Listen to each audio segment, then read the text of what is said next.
जो गतिविधि दोनों सदनों में चल रही थी उसमें राम गोपाल जी ने थोड़ा मौसम सुहावना करने का काम किया। काफी किया है। चलिए, अच्छा है, ऐसा हो तो बहुत ही खुशी की बात है। और जयराम जी आज वो भी प्रसन्न दिख रहे हैं। डॉक्टर सिंघवी साहब बड़े वकील बहुत कुछ बोल के गए, मगर अंत में मुझे नहीं समझ में आया कि उसका सार क्या था। मैं भी कुछ सीखना चाहता था, शायद चिदम्बरम जी और कपिल सिब्बल साहब से बाद में सीख लेंगे। नहीं है, सभी अचंभित हैं, तभी साइलेंस था। नहीं sir, I am not a legal luminary, इसलिए मुझे मालूम नहीं। इतना मुझे मालूम है कि हमारा संविधान जो है भारत का, ये सर्वश्रेष्ठ है। उसको आजकल बहुत ज़्यादा दिखाया जा रहा है, जेब से निकाला जा रहा है। और मेरे लिए तो गीता भी है, कुरान भी है, गुरु ग्रंथ साहब भी है, बाइबल भी है।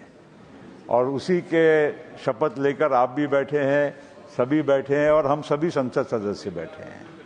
तो इसलिए उसके बारे में ये भी हम लोगों को इतना ही समझना चाहिए, महसूस करना चाहिए कि हम जब यहाँ बैठे हैं और कानून बनाते हैं तो कानून हम ही बनाने वाले हैं, और हम ही ने व्यवस्था, जो संविधान में जो व्यवस्था है उसमें न्यायपालिका तक जाने की व्यवस्था संविधान ने और संविधान निर्माताओं ने बना कर दी है। और वही सरकार, मैं समझता हूं कि कल से ये हमारे पार्लियामेंट्री अफेयर्स और माइनॉरिटी अफेयर्स मिनिस्टर साहब ये कहना चाह रहे हैं कि हम जो भी कर रहे हैं, जो भी कानून ला रहे हैं, वो कानून से अगर किसी को कोई पीड़ा हो, कोई तकलीफ हो, तो न्यायपालिका तक पहुंच सकते हैं। और वही भारत का संविधान जो आप लेकर यहाँ पर सभी लोग दिखाने की और बात करने की कोशिश कर रहे हैं, तो वो संविधान का हम सम्मान करते हुए, वो हमारा एक लक्ष्य होना चाहिए कि हम अच्छे कानून बनाए।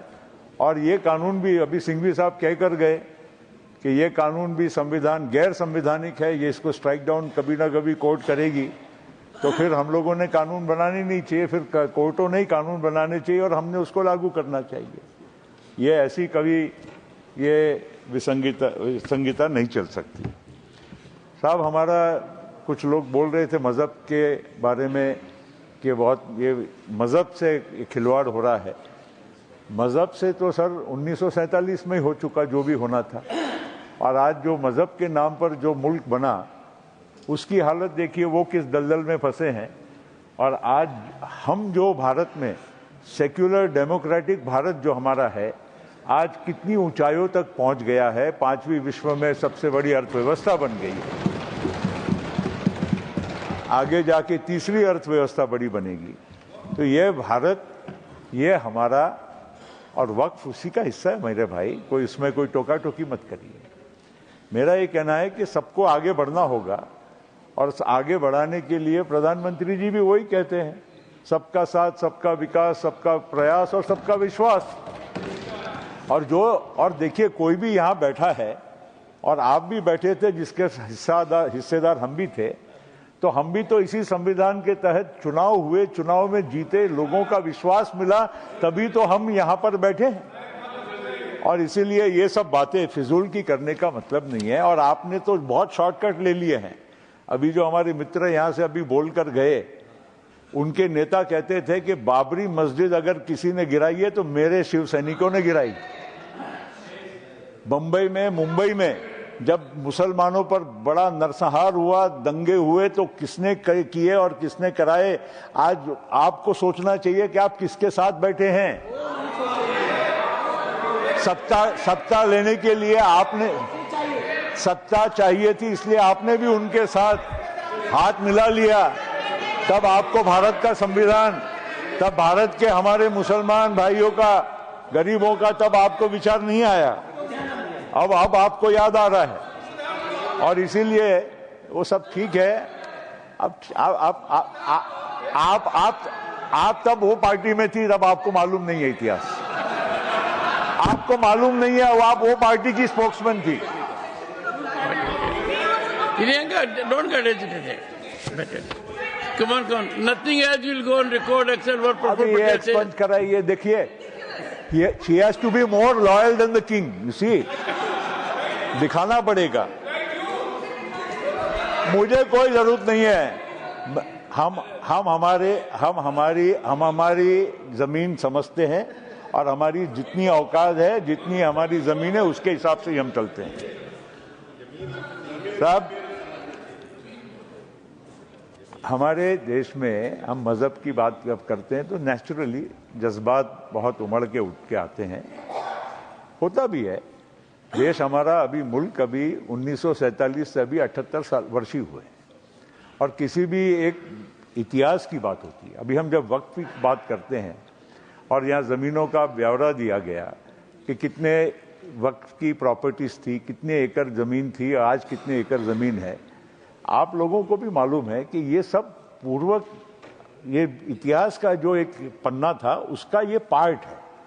ये वक्त में इतनी सारी प्रॉपर्टीज और ज़मीनें उस ज़माने की गई कि जब हमारा देश आज़ाद और आज़ादी के बाद के नया दौर जो था उसका ये एक हिस्सा है। आज जब हमारा देश एक आधुनिक युग में पहुंच चुका है, डिजिटाइजेशन हो गया है, नई ज़मीनें, लैंड रिकॉर्ड्स बन रहे हैं, तो ये आगे जाकर ये सब विवाद और ये सब विषय आने वाले नहीं हैं। ये आप पुरानी बातों को लेकर उसको ही एक मतलब जिसको घुमा घुमा के गोट के बार बार लोगों के सामने पेश करते हैं कि ये मजहब के खिलाफ में बात हो रही है। इसमें मजहब की बात जरूर होना चाहिए, लेकिन मजहब के कौन सा ही पन्ना ऐसा है कि जिसमें आपको आपत्ति है, ये मुझे जरा अभी तक समझ में नहीं आया। गृह मंत्री जी का मैंने कल भाषण सुना, हमारे माइनॉरिटी अफेयर्स मिनिस्टर साहब का भाषण कल भी सुना टीवी पे, आज भी यहाँ पर उन्होंने विस्तृत चर्चा की। अभी नड्डा जी का इतना विस्तृत भाषण हुआ। इसके इन सब भाषणों के बाद ऐसा कौन सा पहलू है, हमारे प्रधानमंत्री जी, पूर्व प्रधानमंत्री जी भी कुछ बोले, मुझे ये समझना है कि आज हम लोगों को कौन से ऐसे मामले से आपत्ति हो रही है कि जिससे हमारे कोई भी मुसलमान भाई बहन का आगे जाते हुए नुकसान होने वाला है। अगर ये बात कोई समझा सके तो निश्चित हम भी इस बारे में एक नहीं 100 बार सोचने के लिए तैयार है। आपको मैं बताना चाहता हूं दिग्विजय जी कि हम आज एनडीए का एक हिस्सा है। महाराष्ट्र में लेजिस्लेटिव काउंसिल में अगर एक व्यक्ति मुसलमान गया है तो वो हमारी पार्टी से गया है। वहां पर मंत्री अगर हैं तो हमारे पार्टी से मंत्री हैं। और ये भी आपको बताता हूं कि आप लोग कभी नहीं दिए होंगे, 10% विधानसभा की टिकटें हमारी पार्टी ने मुसलमानों को दी। इसका मतलब ये नहीं है कि हम लोग कोई अलग धर्म या मजहब के हिसाब से बात कर रहे हैं। हम केवल आपको ये कहना चाहते हैं कि सभी को लेकर चलने का ये प्रधानमंत्री जी का भी वही मंशा है। परसों नागपुर गए, आप लोग नागपुर करते हैं, वो जहां भी कहीं गए होंगे, लेकिन साथ साथ में डॉक्टर बाबा साहेब आम्बेडकर की दीक्षा भूमि पर भी वो गए थे। आप इस बात को क्यों नजरअंदाज करते हैं?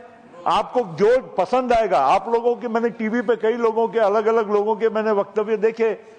चेयरमैन साहब यहां गए, सर संचालक के वहां हेडक्वार्टर में गए, इनको नमन किया, उनको, अरे जरूर किया, लेकिन उन्होंने भारत के संविधान के निर्माता और इस देश के करोड़ों गरीब, वंचित, दलित लोगों की आस्था के प्रतीक डॉक्टर बाबा साहेब आम्बेडकर के सामने भी नतमस्तक हुए।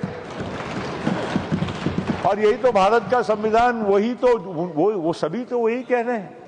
और इसीलिए आज मुझे अभी तक समझ में नहीं आता है कि ये किस प्रकार की एक संकुचित सोच को लेकर अगर हम चलते हैं।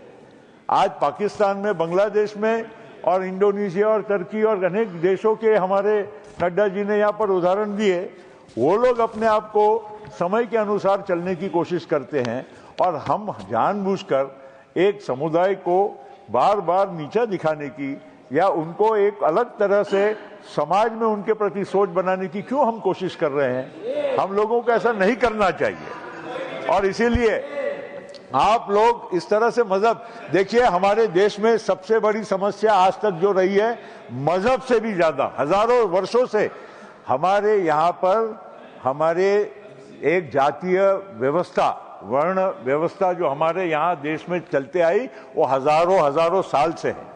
और वो व्यवस्था को दूर करने का काम, वो सबसे ज्यादा महत्वपूर्ण था। हमारे देश में अगर सबसे ज्यादा बीमारी थी तो वो जातीय व्यवस्था की थी, लेकिन उसको दूर किया गया। मंडल आयोग आया। साहब, मंडल आयोग की सिफारिश इनके टाइम पर बहुत वर्षों तक पड़ी थी। वो आप जिस सरकार में थे विश्वनाथ प्रताप सिंह जी की, उसमें मंडल आयोग की सिफारिशों को स्वीकार करके आज इस देश के करोड़ों करोड़ों लोगों को, ओबीसी को और गरीब जनता को न्याय देने का काम हुआ। उसकी बात क्यों नहीं करते हैं? खाली एक ही बात करना, मजहब की बात करके लगाना, ये बात ठीक नहीं होती है सर। इससे समाज में बंटवारा नहीं होना चाहिए। मैं इनसे भी गुजारिश करता हूं, और ऐसे जो लोगों ने जो इस प्रकार से हमारे यहाँ पर इन लोगों के साथ बैठकर हाथ मिलाकर सरकारें बनाकर, मगर जो उनका जो अंदर का जो सोच है, यहाँ की सोच है, वो बदली नहीं है। उनके साथ, उनके मामले में भी सावधान रहे, उनके मामले में सावधान रहे। हमें कोई उसकी चिंता नहीं है। आप अपनी सोच बनाए रखिए, लेकिन सावधान भी रहिए। आगे हमारे दोस्त आ गए। अरे बाळासाहेब यांना आपण नमन करतो। त्यांनी आपल्याला काय सगळ्यांना सांगितलं की आम्हाला अभिमान आहे की माझ्या शिवसैनिकांनी बाबरी मस्जिद पाडली, हे बोलले ना, बरोबर आहे। आणि मुंबईच्या 92-93च्या दंगलीमध्ये माझ्या शिवसैनिकांनी आमच्या हिंदू बांधवाच्या रक्षण केला, हे तुम्ही बोलत होते, बरोबर आहे की नाही? मग धन्य हो, आपको भी धन्य हो। हम कुछ भी नहीं सर, आपको धन्यवाद के बोलने दिया, मगर इनको धन्य नहीं, काय आम्हाला काही चिंता नहीं। वो आपको जो बोलना है बोलो, सच्चाई देखो। अभी क्यों ऐसा कर रहे हो? अच्छा, आज पहली बार सर, पहली बार आखिरी में पहली बार हमारे संजय भैया का भाषण नरोबा कुंजोरबा था। कभी नहीं तो बिल्कुल टट बोलते। आज क्या बोलूं क्या नहीं बोलूं उनको समझ में नहीं आ रहा था। क्या बोलूं नहीं बोलूं, देखो अभी भी एकदम ऐसा ही कर रहे हैं। संजय भैया, आपण कलर नको बदला सर। मेरा इतना ही कहना है, भारत धर्मनिरपेक्ष देश है, रहेगा, और हम सब लोगों की जिम्मेदारी है कि भारत के संविधान के तहत भारत को एक सेक्युलर डेमोक्रेटिक रिपब्लिक बनाए रखे, और देश के हर एक नागरिक के लिए प्रधानमंत्री जी जो काम कर रहे हैं उसमें हम सहयोग करें। बता दी।